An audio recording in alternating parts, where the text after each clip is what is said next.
hello friends কি খবৰ আপোনালোকৰ আশা কৰো সকলো ভালে আছে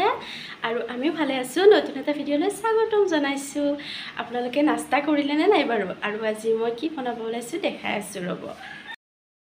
যাওক আজি মই বনাব ওলাইছো পুৰি সবজি প্ৰথমতে চাওক এয়া বিলাহী আৰু আলু ধুনীয়াকৈ কাটি কিনে ৰেডি কৰি লৈছো আৰু লগতে পিয়াজ আৰু নহৰু এখিনি খুব ধুনীয়াকৈ মই ৰেডি কৰি লৈছো আৰু লগতে আটাখিনিও মিক্স কৰি থৈছো কাৰণ আটাখিনি 10 মিনিট মান আগতে মিক্স কৰি থব লাগে তেতিয়া ৰুটি বা পুৰি কিটা খুব ধুনীয়াকৈ ফুলি যায় আৰু সোৱাদটো একদম বহুত মানে ধুনীয়া হয় কোমল কোমল ভাব হয় আৰু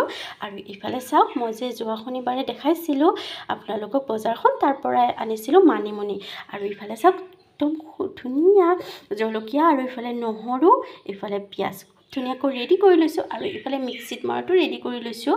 ইফালে ধুনীয়াকৈ এনেকৈ ৰেডি কৰি লৈ কিনে মই বনাব ওলাইছো আপোনালোকে বাৰু এনেকৈ ৰেডি কৰি লৈনে বনোৱাৰ আগত মই এনেকৈ ৰেডি কৰি লৈ বনালে খুব ভাল পাওঁ কাৰণ বিচাৰি ফুৰিব নালাগে বস্তুবিলাক আপোনালোকে ভিডিঅ'টো কেনে পালে জনাবচোন